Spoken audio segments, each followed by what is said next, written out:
Here. I'm going to start recording so that anyone who's not here can watch at their leisure. Mute button.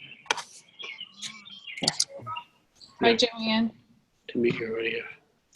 No, to unmute. All right, can everyone see my screen? Yeah. Yes. Yes. All right, marvelous. This is the member welcome page of our suggested online template. You can see that we decided to put some of the tools that we feel like are very heavily used on an online environment right on the welcome page. You can see the message board and the calendar and the announcements and the bookmarks. It's not very heavy in content. We want to minimize the scrolling process for students and having to go and find everything. In this case, as this develops, it will have to scroll a little bit, but to start, everything they need is right in front of them, and they're able to find all those things right off the bat. We were looking for some kind of image or emblem that we could use throughout the nursing program to kind of have that uniform look and feel. So we kind of settled on that Widener Pride symbol, which can be found. So you'll see this this kind of tiger or lion symbol throughout the online templates. I put that in a couple places, but again, makes it a little bit more lively and allows users to customize a little bit as well. Of course, if you want to put an image that's particular to your course, something that might be a little bit more particular to nursing, that's perfectly fine as well. But it's certainly a lot more aesthetic than just the black and white headers and the title of the class. So that's why you're seeing the blue emblem and things up there. And you can see that I tried to keep a uniform symbol here with our double red asterisk. That's kind of like the insert own content kind of symbol. So wherever you would see those throughout this shell, that's a place where you could put your own information or make your own. Like I said, you could make anything your own on this, but certainly you wouldn't keep insert custom welcome message inside of here for your class. So that's just the notes for you to edit that content when you do put this inside your course. Easy enough so far? Yep. Okay. Yep. All right, sounds good. You'll also notice that over on the side, the tools on the left-hand column are the same that you would see now, and that's because I'm on the administrator side. But if you go in and you were to see this from the student side, it's a lot less hectic. The grades and the message board and the course content are really the only highlighted items that are over here. Let me show you that real quick so you can see what it would look like as a student.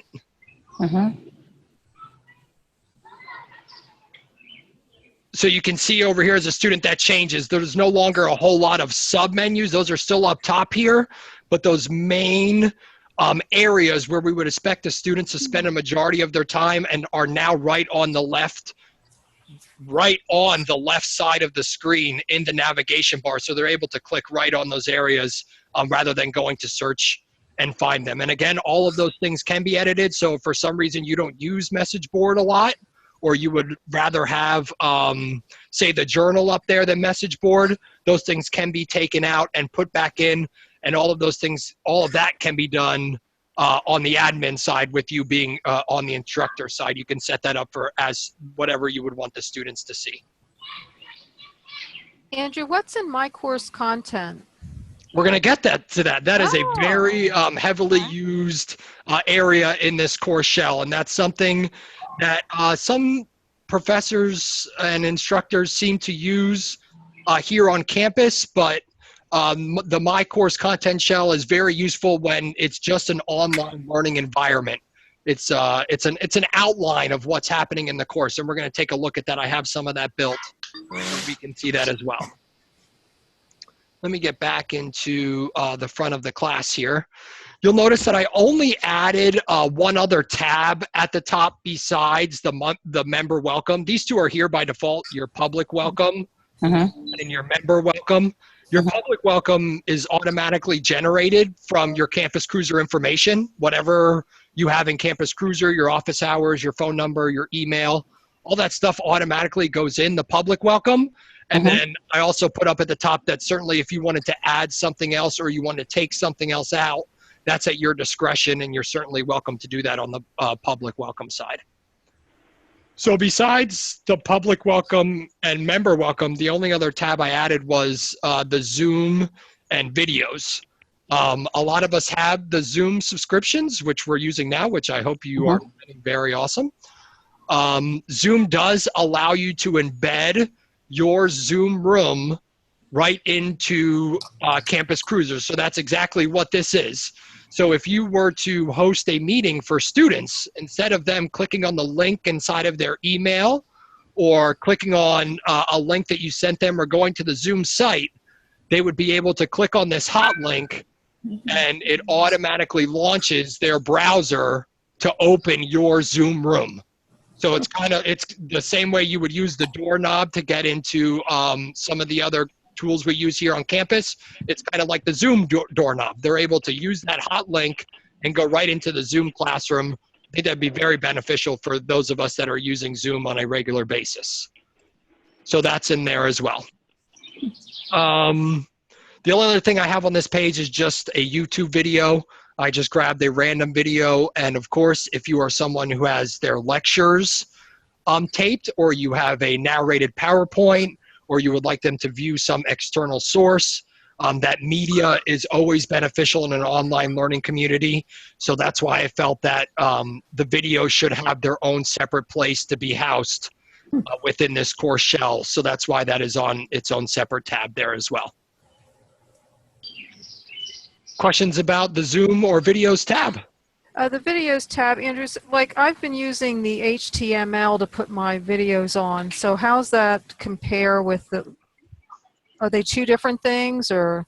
The HTML is the exact way that my video is up here as well. I just embedded it in the HTML source and just changed that top header. So instead of it saying HTML, it just says course videos. Gotcha. So that's why it looks a little bit different. If you change that top header. So, okay, so it's the same thing. It's just a different title. Got it. Thank you. Absolutely, same thing. And excuse me, the Zoom channel there is a little bit different. That's actually an LTI key, which isn't something that we do very frequently. It's something that requires a secret and a key that is put out by Zoom. So if that's something that you're interested in having in your class, that would be something that we could sit down and look at a little bit further. That's not exactly a plug and play type of thing. That's something we kind of got to work out and make sure we have the correct information there so that when students do click on it, it takes them where you do want them to be, not just some random Zoom site. So that's something that's a little bit different. It's like Harry Potter. Yeah. All right. So besides the member welcome and the Zoom videos tab, those are the only two things that are customized here in your direct view. I would say that is probably 25% of the shell in those two places that we saw. The rest of the shell sleeps inside of what Brenda was asking about earlier, which is your course content manager, or in this case on our admin side, our course designer. This is a place where you can set up the layout of the course. Here, the layout is denoted in module form. So instead of saying week 1 or week 2 or week 3, we're going by module 1, module 2. Whether those modules go in week scheduling or their 10-day scheduling or their 14-day scheduling, that's whatever you decide to do. But the module kind of gives that, it gives you a little bit more leeway rather than saying week 1 and the student expecting everything to be done in that week. If you say module, you can have a little bit more flexibility in the time periods by using that, that term rather than the week term. So that's why we went with the module there as well. And I'll just go through this. I'm going to show you the admin side. And then if you see up at the top here in your course designer, there's a preview side. That would be what the students see. So I'm going to show you the admin side, and then we'll go into the preview side so you can see what the students would view on the other side, because certainly those things look a little bit different, because on the admin side, you're building everything. So to start, this is very basic. Your front is your introduction to your class. You can see that on this introduction page, we have our pride symbol again, just for a graphic. And you'll notice that all the titles of all of our modules follow the same format of this yellow kind of background box and then the blue text inside. Here, because you're in the introduction, the text is introduction. When we get into the modules, you'll notice that the text is module 1, module 2, module 3, whatever that might be. I would hope that those of us who might have taken a class online before or have been exposed to online learning, you know, before we've done it here in the School of Nursing, you'll see that a lot of the content and things that are built in here follow those kind of same rules and patterns. So if you're used to those things, that's fantastic. You'll notice that they're almost as identical to probably other things that you've seen. If it's not something you're used to, it's just like anything in technology. It takes a little bit of dabbling, getting your feet wet, messing up a couple times, getting it right a few more times, and you'll feel a lot more comfortable with it. So again, this is something that is based on your content and whatever you would like to put here. I just have, you know, insert introduction into the class, and that would be whatever you would like to type to intro to the class to the individuals. So underneath the introduction, this goes in a step-by-step process. So once the student views the introduction, they would then hit the next button, and it would take them to the next step after the introduction. And that, in this case, is my syllabus. So after the student reads the introduction to the class and sees that, you know, this is what the class is about, they are then able to go and view the syllabus right inside of in this platform, rather than going to the syllabus over here on the left-hand side or finding it inside of shared files. We have it embedded right in the content, so as they're making their way through, the syllabus is generated right in front of them. And same thing with the message board underneath. This is a very basic class introduction message board. Tell us about yourself. Where are you coming from? What's your prior education? Things like that. The same thing you would do in a normal classroom on the first day. Introduce yourself, so that, you know, an icebreaker activity type of thing. So that's there as well. The introduction is very basic, and certainly if you want to do a message board or something along those lines, that's already in there. And if you don't, that's something that you could just delete out of there, and you can just have the syllabus. So again, these are suggested sequences, and anything that you would not want to do, you're welcome to modify on your own. I hear an airplane. Sorry. No, you're fine. All good. I'm out on my deck. Is the syllabus that's linked there, is that the same syllabus that's posted in the actual syllabus tool itself? Yes, it is. I have it here. It's kind of in two different places. I do have it inside of shared files. So if a student wanted to go find it inside of shared files or the actual syllabus location, it is there. Okay. But I also have it in this front, so that as a student is navigating through the first part, they can't say, oh, well, I never saw it. I didn't know where it was. It's right there. We have it embedded in that first part, and you literally have to go through it to get to the next step. Okay, great. All right. Andrew, can you hear me? This is Nancy. Yes, I can hear you, Nancy. Okay, I put my headphone on. Just a quick question. Yeah.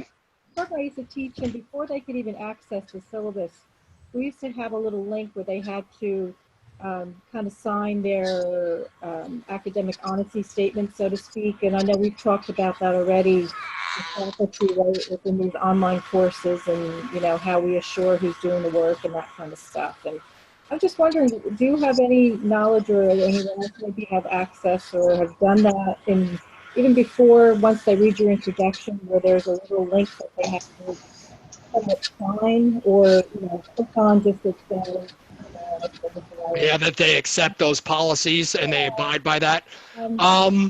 I have seen that in the beginning of assessment formats, in the beginning of tests and quizzes, but that's certainly something that, you know, we can put at the beginning of a course, saying that this is an online course and we expect you to abide by academic honesty, and, you know, to abide by university guidelines, whether you're at the, you know, all those statements. I would agree that is something that would probably be beneficial there in the introduction. And then that way they, you know, they've seen that and we can, Let me help you here. go ahead. Make it an assessment. So we have the ability to do my assessments. You could put it in there. It's an assessment. They have to read it. They have to answer yes. They have to submit it. It comes in that they've done this. And you actually put the whole entire academic integrity policy in there that they read and they say, I have read this, yes. And then you have a record of it in all of your class records. It's just one of the other things they've done. Now, Campus Cruiser has the ability to make a completion requirement before you can move forward. That's getting into Campus Cruiser 1.3, where you know, this is like a first rollout. So we can kind of set this up, and then maybe, Andrew, you want to play with that a little bit, but you can set completion requirements in Campus. It's got all that built in there. But for now, I would say kind of get it started and just say, let's put it in there. That could be after introduction. There's the first thing you do or the second thing that you do, and then you get to move into whatever the next thing is. Okay, so basically make it a one-question assessment that's just the academic honesty and them selecting that, yes, they will abide by that. Yes, and whatever you need to link, put it in there. You know, what happens if they don't? Do you want to give that information at the onset? So you'll have to make some policy choices on how you want to present that. And, you know, it comes to the point where then they go, yeah, we know what this is every time, but they still have signed it. You know, they've signed it electronically, but they've signed it. Right, and I like that idea of being it just in the beginning, and of course, with it being in assessments, then you have a clear record of when they accessed it and them actually answering the question rather than them just viewing it. Okay. Awesome. Great idea, Nancy, and thank you for your insight, Joanne. That was fabulous. Hey, I'm here for the party. That's right, and it is a party, airplanes and all. All right, good stuff. All right, so after that, then we jump into a little bit more content of the course. And here you'll see, again, we use the module naming and kind of customization of, you know, that yellow box and your image again on the background again. If that's something that isn't as appeasing to you, or you would like to use a different color or a different image that is more along the lines of the class that you might be teaching, a nursing image or something like that, that's fabulous. We're just trying to get across the point that it needs to be aesthetically pleasing, and it's not just black and white content, that there is a little bit of color, there is a little bit of imagery. So again, that stuff is in there, and it's easily literally clicking on it and deleting it and just inserting a different image if that's what you would like to do, the same way you would in a PowerPoint or a Word document. Those same you know, content tools are there. You'll notice that now that we're inside of the modules, that all of these online components are at the beginning of each module. Your learning objectives, your pre-assessment, your assigned readings, your assigned writings, your activities, something you might want to do outside of the normal stuff, your assessment at the end. These are components of a lesson, not necessarily components that need to be targeted in every lesson. If you want to just have an assigned reading and then they respond to a message board, obviously you don't need all of those things inside of Module 1, but you'll find that all of those things are inside of the module for the shell so that you're able to take out what you don't like and emphasize what you do like. So although that you will see all of them, again, just like anything, if you don't need that part inside of that particular module, you're welcome to take that content out and focus on what you would like to focus on in that part of the course. besides each one of those is just a brief explanation of obviously what those things are. I would encourage the learning objectives to be there for every single module. And those learning objectives should be linked to objectives inside of the course, the same objectives that are on your syllabus, and those same things that you are working towards throughout the course, but just highlighted in a module format. Certainly you're not hitting every objective in every module, but some of them are emphasized more, and that would be a place to show that so that the student knows that when they are working through module 1, these are the things I need to know and I need to be working on mastery towards by the time I get to the end of this module or by the time I get to the end of the course. You'll also notice that inside of here, for example, underneath the assigned readings, I just have a link to the PDF so that if there is an assigned reading, they're able to just click on that link and get it. You can keep that link there for PDFs. There's also other ways you can embed the PDF all by itself, so it's not necessarily inside of there. But for this case, it doesn't take up as much space, and it's a one-line hot link and allows the student to go right to there through that window rather than leaving to go to another site or leaving to go to another scholarly journal. That information is embedded right inside of the course, and they're able to get it right out of the module itself. Everyone okay? Does that work in preview? Yes, that does work in preview. Let me go to preview here so you can see it. So if I was the student, here we are, and we're in module 1. So when I'm on the student side, this is all I see. I see my top module heading and my image on the side, and of course our opponents here, and you can see that this is a hot link to our PDF, and it just prompts me to either save or open at that point once it's inside of there. The other way to do that would be, instead of having it as a hot link under here, you would actually have it as a component to the module and a step in the module. So the PDF would open inside of this window rather than you actually downloading it on your computer.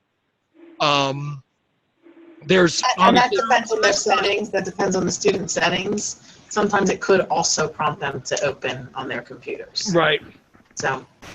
And as you're putting it up, just like with anything, you put that setting of I want to open it in a new window, or I want it to open in the same window. I want to have it open in a new tab, or I wanted to have it open in my own tab. All of those components are there as well. It's again at your discretion how you would like it to be laid out. I personally like the idea of not leaving this front interface. Of everything that I need is right in front of me, and if I have to read this article, that front interface still stays there, whether that separate third-party window pops up or not. I still have that same window there for my reference throughout whatever I'm doing at that point. But again, it's whatever you would like. We encourage, and I would encourage you to have the students try and stay in as minimal exposure to third party as possible. Have them stay inside of Cruiser, have them stay inside of the module windows rather than clicking and moving all around.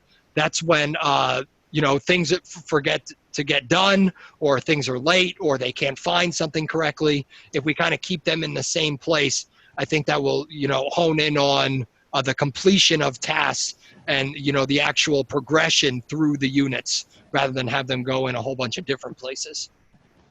So Andrew, I have a quick question. Sure. I have put the PDFs in the other way so that there's like numerous things under module 1. How do you do the hot link? Is that easy? Yeah, the hot link is very easy. That's just you already having the document. In this case, I'm just going to exit this real quick, up here in your course file manager. Okay. And once it's in your file manager, you can then put that link anywhere inside of Cruiser. It needs to be, for lack of a better term, housed somewhere. It could start in shared files. Okay. So go ahead and hover over impact factors. Click it once. So see the icons on the far right of the bar? Those are all new. They're not your normal HTML icons. See the one that's got a box around it? You don't see it? Take the seventh one in from the left. She doesn't see the file icon, Andrew. Oh, here. Oh, okay. No. On the taskbar, there's all the icons. Okay. Go to the right, the seventh one in that's got a blue box around it. Keep going. Seventh one from the right. That one. Go back. This guy. Click that one time, not two. Okay. That's how you embed it in. From shared files from your computer or. Andrew, so you're suggesting that we put the PDFs or articles in there instead of the library? And the articles themselves? I'm sorry, Shirley. Say it one more time. You're putting the PDFs for articles in instead Correct. of having the students go to the library for approval to get those articles themselves? Well, these articles are articles that were already available in scholarly journals online.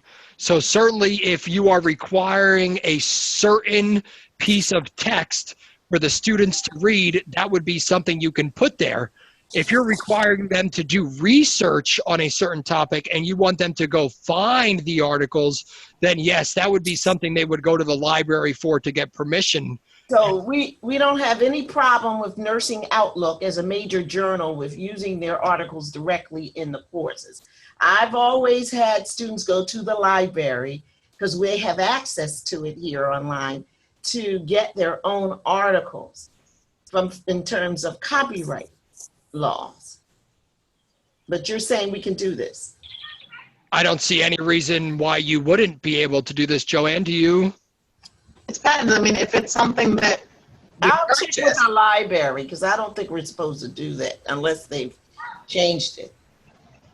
See, Shirley, I see it like you're just giving them when you would either make an article, like copy an article in the old days and hand it out. We're It's the not same allowed kind to of do idea. that. The universities can get in trouble for that. I think they can make one copy for themselves from an academic, I think. This isn't any different, right, than if we were to put the article Right. in their files, like if I post an article. on shared files. The same idea. I don't print it, but I give them access to it, and they print one copy or read one copy. And the libraries approved that? Yeah, I've always done that. I mean, and that it's always. Because they stopped us from doing that a few years back. It was always my understanding that you could use an article once in a course without getting copyright. And again, this is going back to when I used to bring a course pamphlet to the printer, and the students then had to buy that course pamphlet. So in order for you to publish an article in a course pamphlet, you needed to have copyright privilege if you had used it more than once.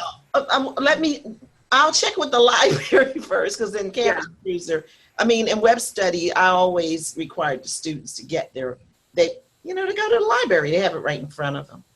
I tell them what they need to read. I never put it all there for them. Book chapters, certain documents online you could link to, but certain journal articles get sticky. At least that's what they told me at our library years ago. Yeah, and I totally understand that.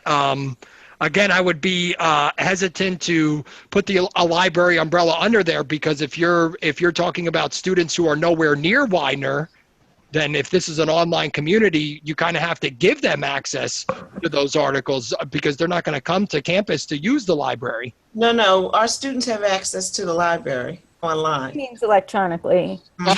Yes, electronically, yes. Which would, But I don't want to hold you up on that. I can cross-check that myself for my own comfort. Yeah, that's fine. Absolutely. Okay. That sounds good. We'll go from there. I'll ask one more question just regarding this. Sure. Right now, I set mine up in modules, but they're all in shared files. So this format that you're showing us wouldn't sit in shared files. Is that right? Right. This would sit differently. Right. These modules are sitting inside of Course Designer. Okay. So Um, you're going to access it not through the old stored files, right? Right, you're accessing it over here on your left toolbar through the actual course designer tab, and it's a building mechanism, which like we saw in the preview mode, kind of gives that step-by-step process. The students are clicking next to go to each step as they make their way through the learning content. And then See, like here, they're in the message board. It's live. It's right there. They never left. so they access all this from the left side as well. They're not going into share files either. No. Okay. They're staying inside of that window. And that is, like we said, one of the big benefits. And here we are. I'm still on module 1. So I put a pre-assessment here, and this would be similar to what we just talked about with, the academic integrity policy. I had to look down at my notes because I couldn't remember the proper way to say it. But same thing. So here's a pre-assessment quiz. This is a quiz that is already built inside of Campus Cruiser.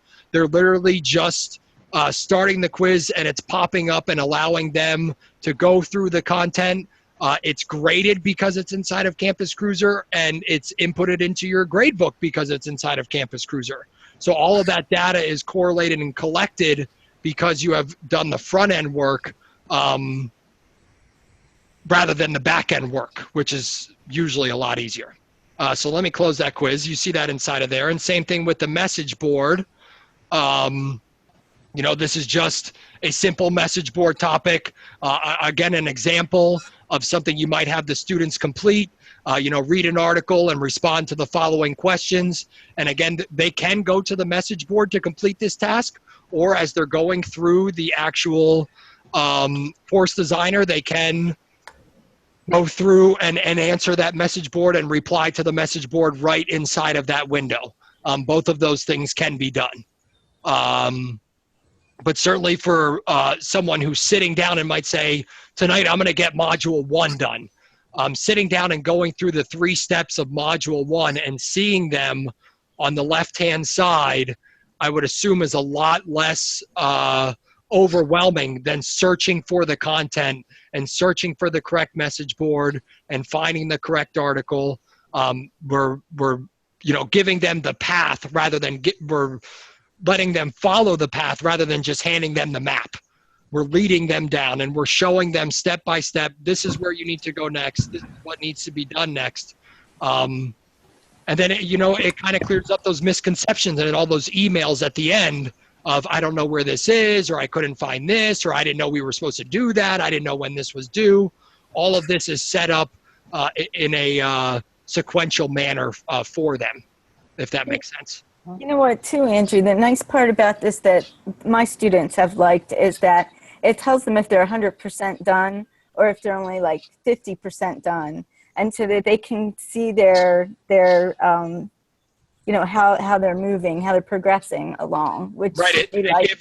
It gives the completion rate on the student side. You're correct. When you go in on the student side and click on that designer, it says you've done this much, and certainly if it's not all open, say module 1 is just open and they're done with everything in there, it'll say 100%. They know that everything is done in module 1. And then once you open module 2, they'll see that it's no longer 100% and they now have more to do. So you're correct. It does give that kind of progression type nomenclature. So that's great stuff as well. I'll caution you on that. If they just look at everything, it might say they're done too. Unless you set completions and those required completions for things. Like the assessment? Well, if we set completions for every step, then that monitors it. I don't like to use that bar that you're talking about, Sue, because it gives that fake feeling of being done. I actually don't put that up there. I just go to use my course content for, as the link. The students like it, and there was one time when I didn't, for some reason, something didn't publish. And so the student said, I'm only 80% done. Something's left. So they couldn't see it. I thought it was done, and they couldn't see it. So that was helpful. Then they knew that something was missing. Does that make sense? Yeah. Good. And again, I see the positives and and maybe the downfalls of that, because if you have all of the modules open and they just get done with module 1, they're going to say, oh, I'm done. But it's only going to show that you're however many modules done, maybe only 16% done with the course, because it sees all of that content still there.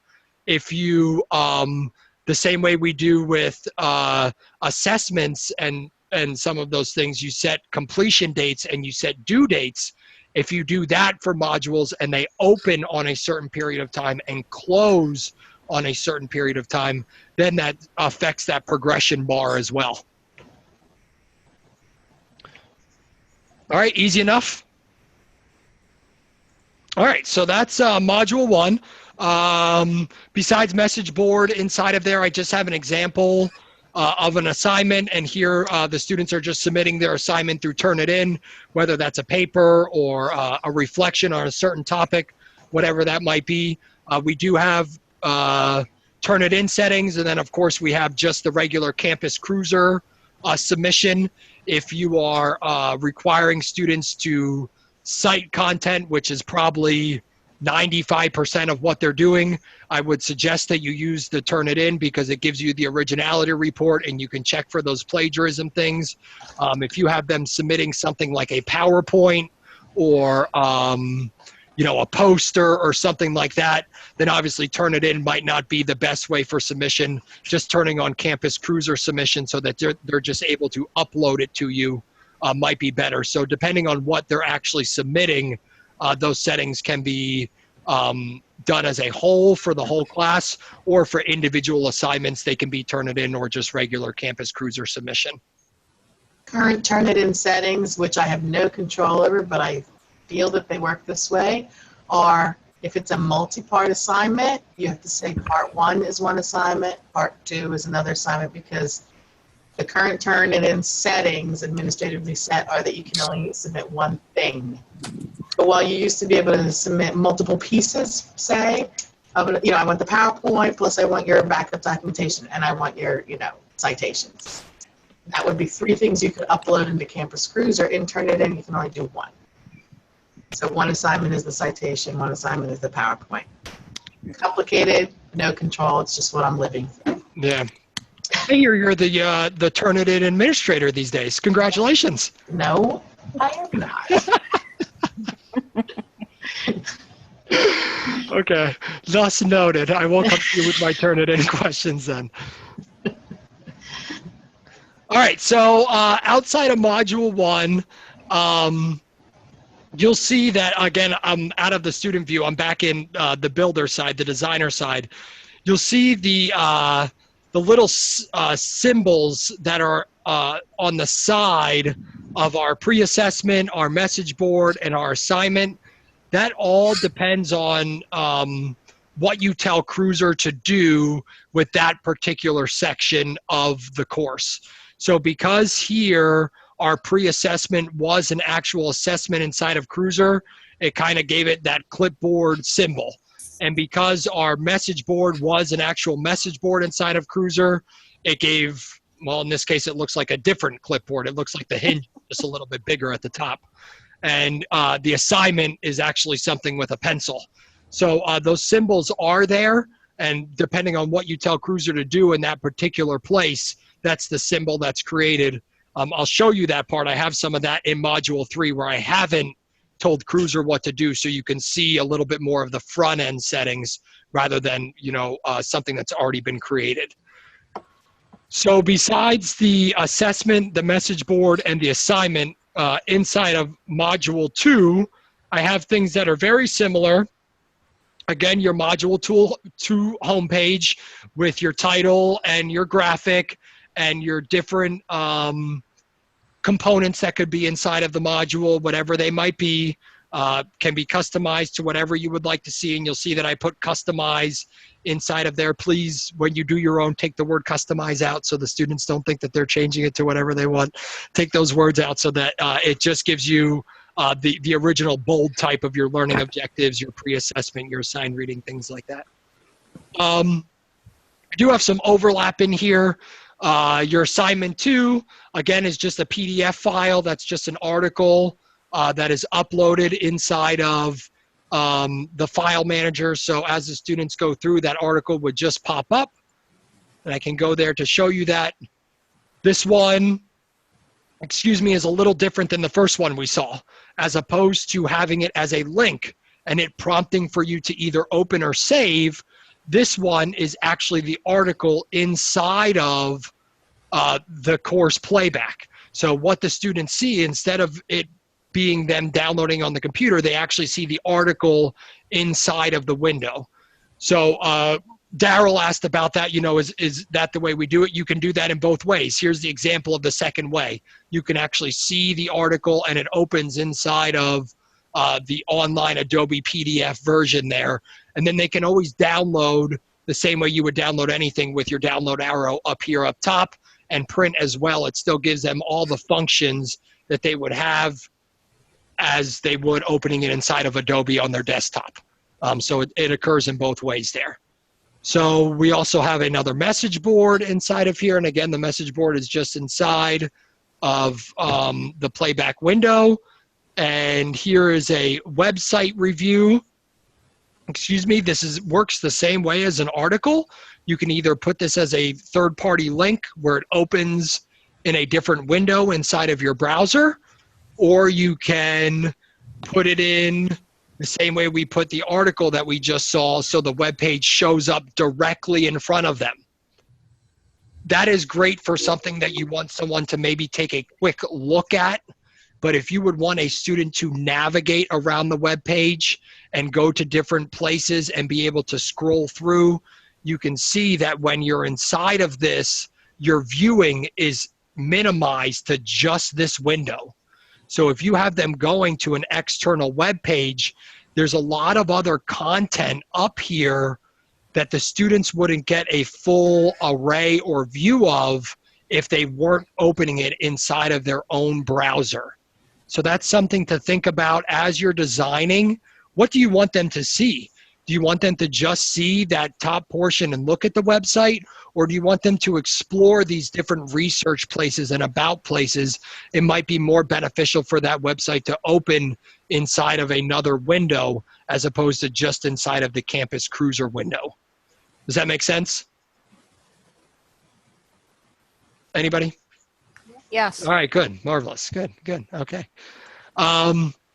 So that was a website review, and something that I'm sure will be very popular with everyone. Inside of here, I have an embedded PowerPoint, which again prompts you to either download the PowerPoint, or we can do it the same way we did the article, where you can put it so that the PowerPoint is directly inside of the window. If you are narrating the PowerPoint through a video, that would certainly work a little bit different than just downloading the PowerPoint and saving it to your computer. So depending on what you're doing with it, if you want them to just look through the content and view it, this would be a great way to do that. And they don't have to go searching for it in shared files. They know that at the end of Module 2, they're supposed to look at this PowerPoint, which obviously has no context in this class. It's a how to sign up for your PA child abuse certificate. But I just needed a PowerPoint to put in there. So that's the one that's in there. But certainly beneficial to have that for the student, again, for not searching purposes. They're able to find that right at that point. They know they have to view that PowerPoint at the end of Module 2.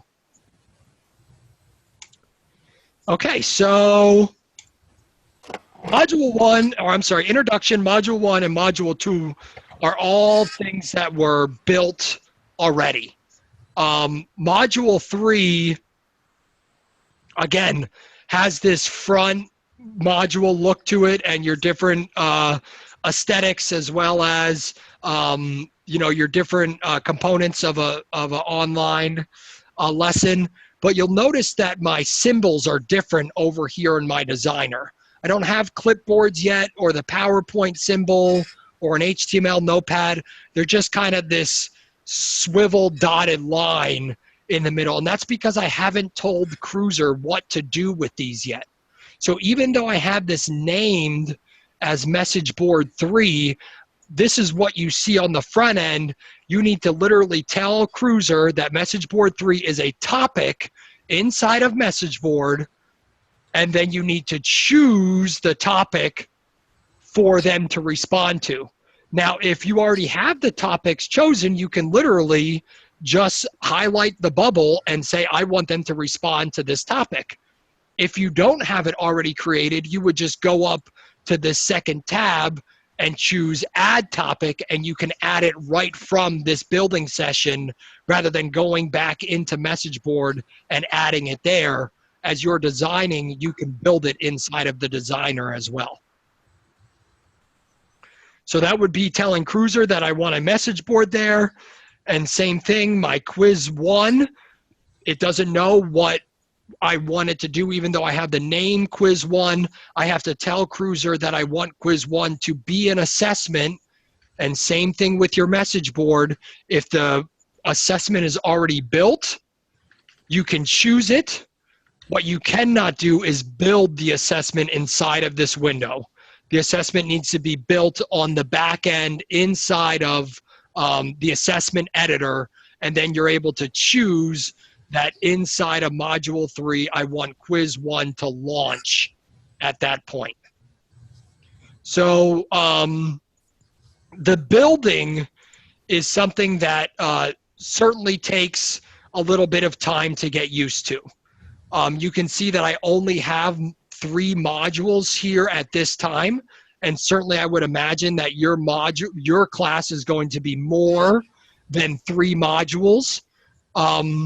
But this front page can just be copied and pasted for the same front page of every module, just by you and then changing the title and changing the actual components that you want for that specific module, and then outlining the aspects of that module underneath, whether you want them to complete an assignment, or there's a quiz, or you want them to look at a website, or just view a PowerPoint.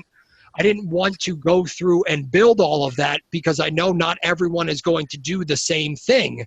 So me going through and building all of that and then you just deleting it to make it your own really doesn't make a lot of sense. So that's why I kind of only built those first 3 modules, so that you had a good start and a good place to see what happens in the front end and also the back end. And then as you're building yourself, you have a model to go after and a nice shell to start to work with, rather than starting with a blank slate. And really that was the whole point of this. You know, we're calling this a suggested template. You're welcome to use any of these components, and you're also welcome to not use any of these components. We would love for certainly the people who are working predominantly online to keep with that same kind of aesthetic look, so that the students who are working their way through the program know where the syllabus is every time, and know that this is going to be the same graphic, and know that they're going to go through the modules in the course designer. They have a predisposure to those course content and the way a course is laid out all throughout, rather than going from one course to another, and one professor decides to do it one way and another professor decides to do it a totally different way. I know that these are adult learners, and a lot of them are very independent, and they can figure out those ways if someone does it completely different than the prior person. They're capable of doing that. We're not saying they're not, but it certainly makes your life a lot easier by being able to design in the same way every time, and it makes the students' learning life a lot easier by being able to learn in the same manner and the same structure, the same aesthetic look each time they're inside of one of the online classes. Does that make sense to everyone? Yep. Yes, it does. All right.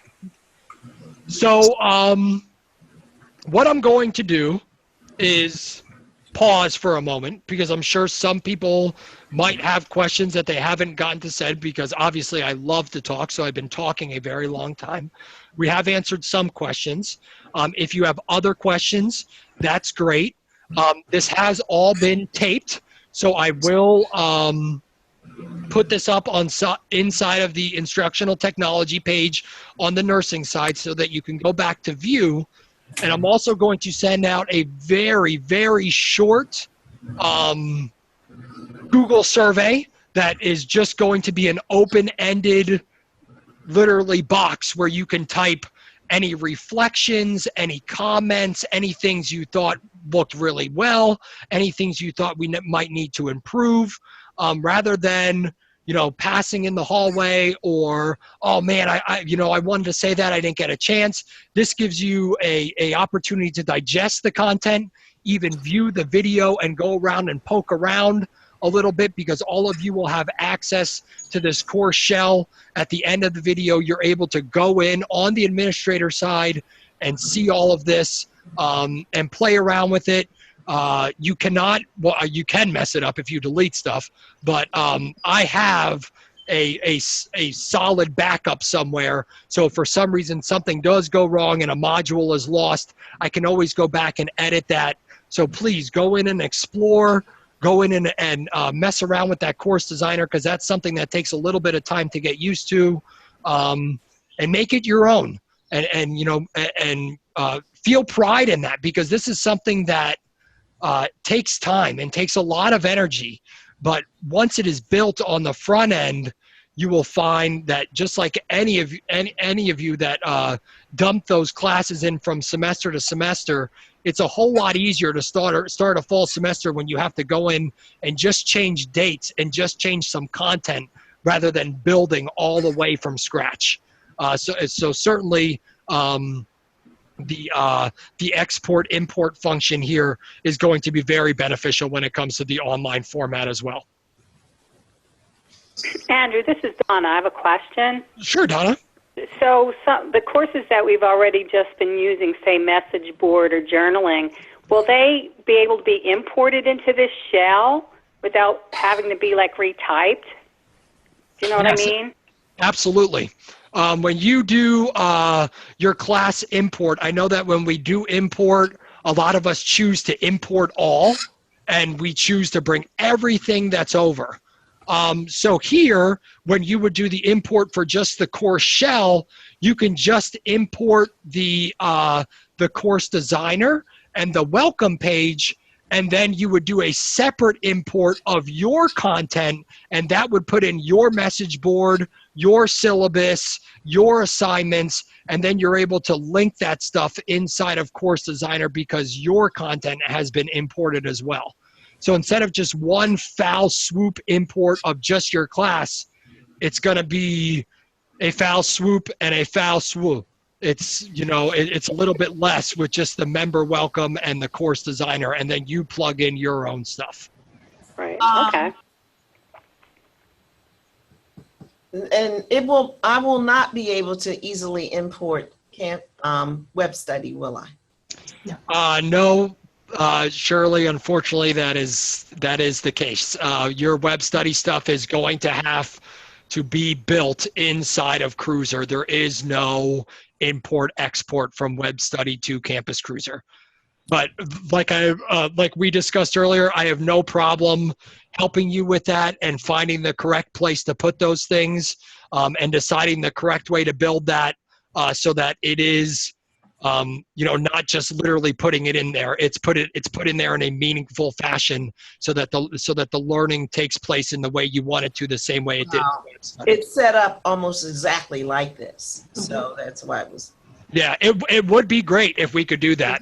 It's nothing novel here, you know. Yeah, it's just those two programs don't talk to each other. Okay. You know what, though? It won't take long, Shirley. All you need to do is open one in one browser. No, really, one in one browser, one in the other, and you're literally pretty much copying over. Just cut and paste. That's how I would recommend you do it. Yeah. One in one browser, one in the other. You have two monitors and move it over. Well, I will find Andrew for the first one that I do. That I have to. He's excited about it. He told me all about it. Andrew, this is Jerry, and I just wondered, and maybe I missed this. Can you import what you have done into our course if we would like it? So it's sort of a backbone for us to build off of, if you would. Obviously, we don't want any of the links or anything, so you might have to delete some of the portions of it.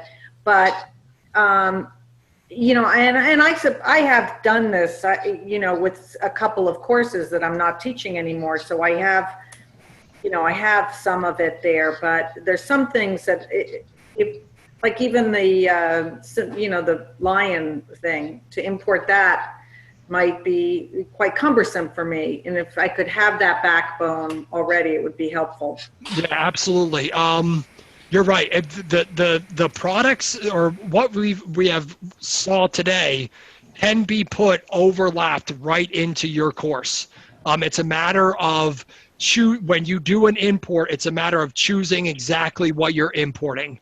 So in this case, that front page where we have the the colorful tabs and the welcome message at the top, we would just import the welcome page instead of importing everything. If you just want that portion, we can just choose to import that portion into your class rather than everything that you see.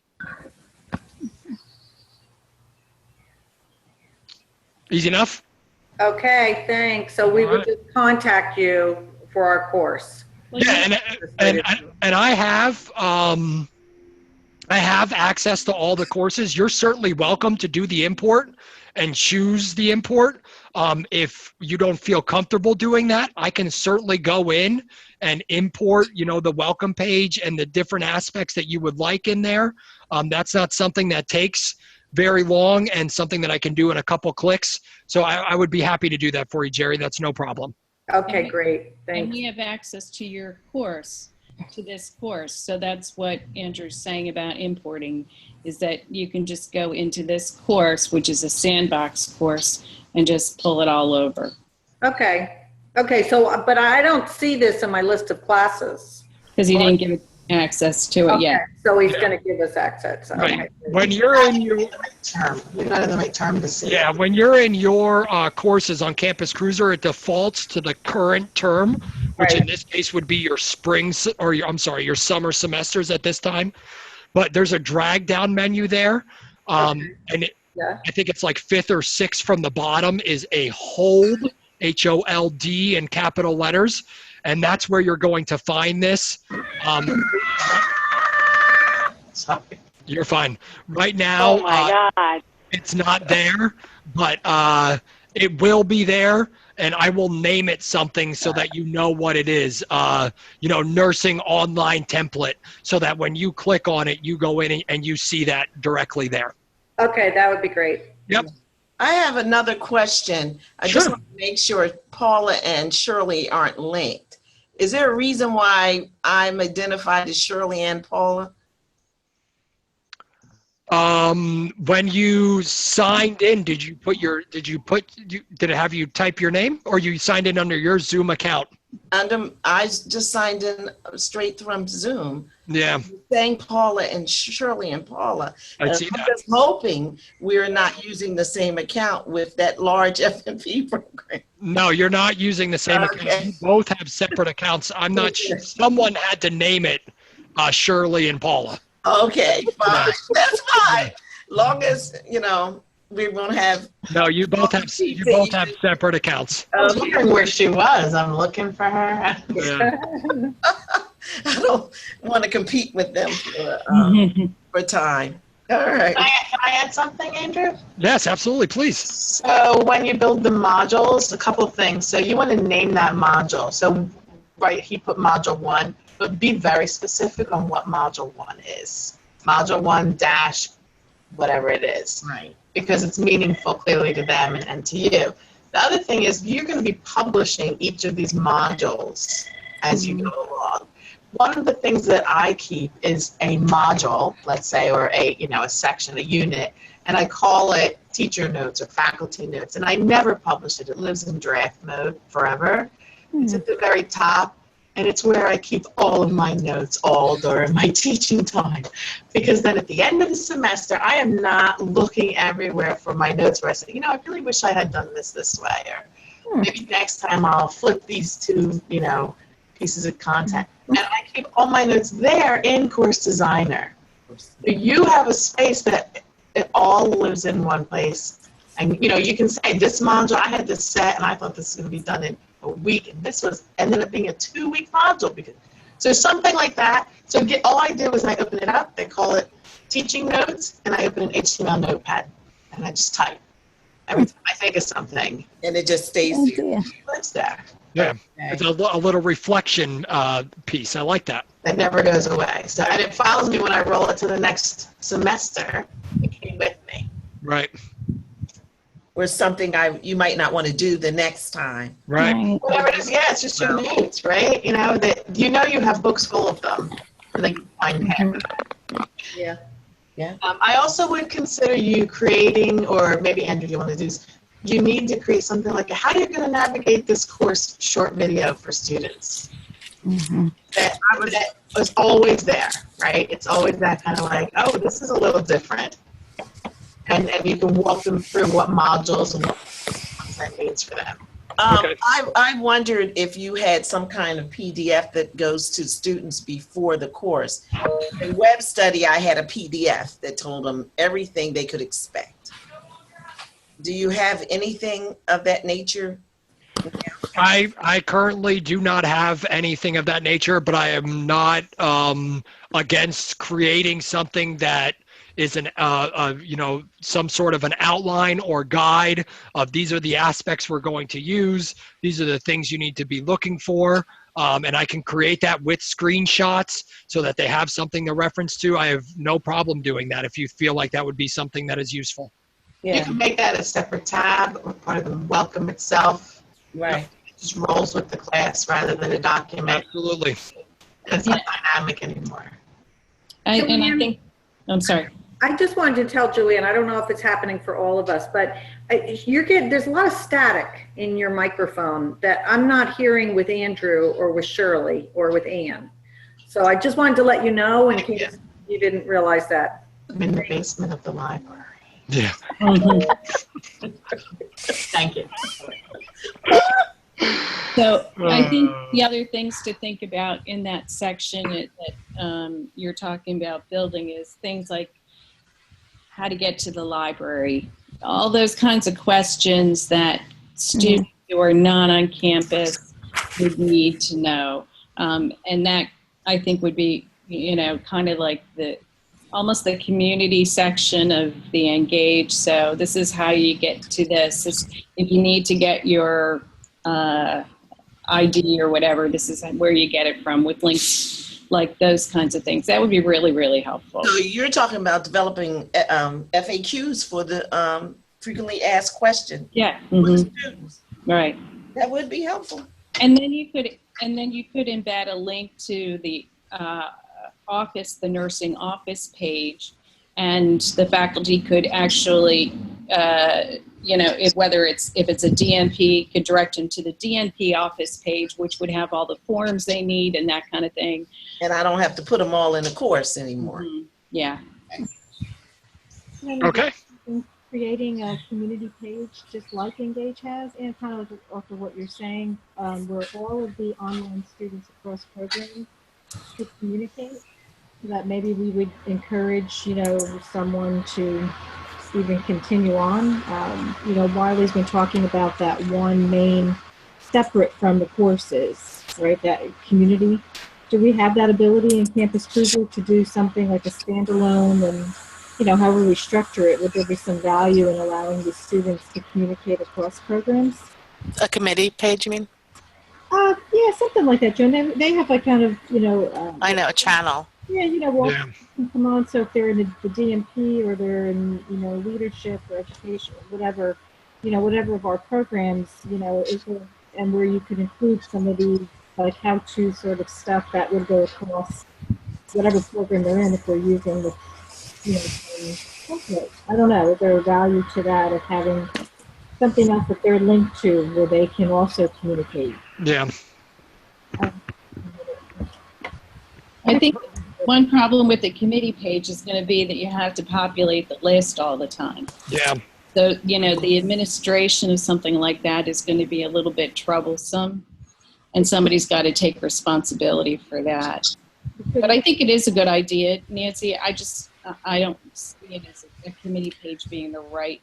No, I don't mean as a committee page. I mean actually like a separate, almost like a course. I agree with that. I mean, where they would automatically, as they're admitted as students, they would have access to, just like their access to any other course. I agree. I don't think anybody wants to have to keep loading in students and and managing that. Yeah.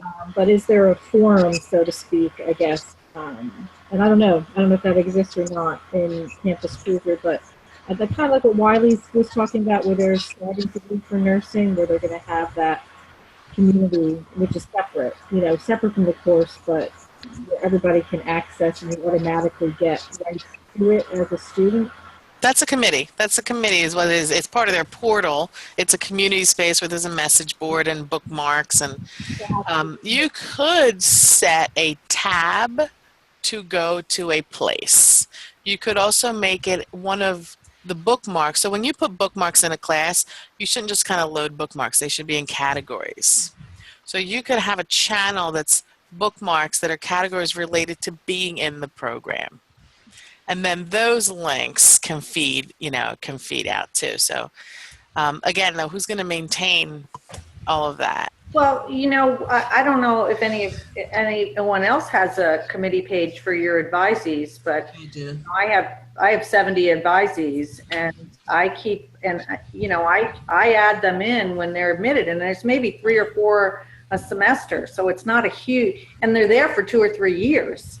So that's not a huge cumbersome burden to enter in a few names at a time when I think about it. And I'll tell them, that they should have access to it, and they can email me if they don't. But I do keep the forms there, as well as, directions on how to register, because people don't know how to register in WebAdvisor when they're admitted. It doesn't happen. They don't get that misinformation from anywhere else. And of course, now I kind of wish they didn't ever know, because they register for things they're not supposed to. But I don't think the maintenance of that is entirely is overwhelming, even if you're admitting 10 a semester. I guess my point was just that this is across. It's not people with advisees, and you've got multiple people teaching in multiple places. So they'd all have to live in a certain place. Now, I don't know if it could be populated in some way as an office. Like, I have my own advising office, and right. It's populated with my own advisees. So something to explore, I think, down the way. I also think we need some sort of general orientation in some ways to consider down the road too, and maybe that would be. And I understand the language that you're saying in committees. I was thinking of that language. I understand what you're saying. Not to make it burdensome for anybody, but just again, I agree. Mm-hmm. I think wasn't Paula or Esther working on an orientation? And online, Esther was. Esther was, yes. We have one in the RN to BSN program that Wiley does. And again, it's a standalone away from the course. It's the new student orientation that we've been talking about. But I guess that's kind of what I'm thinking of too. Of any new student coming into any online program, what do they need? Kind of that FAQ thing, like Shirley said as well, and all those pieces we can talk about. Another project, Andrew. Yep, another project. All good. Yes. All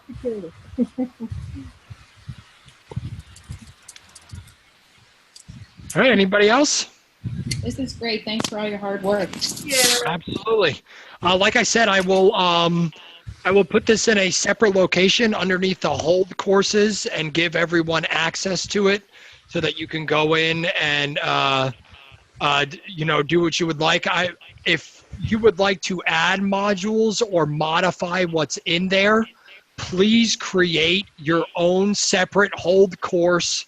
Take my stuff out and export it into your own. Because if you start changing everything and changing the titles, then you're going to change it on everybody, and no one's going to see what the original format looked like.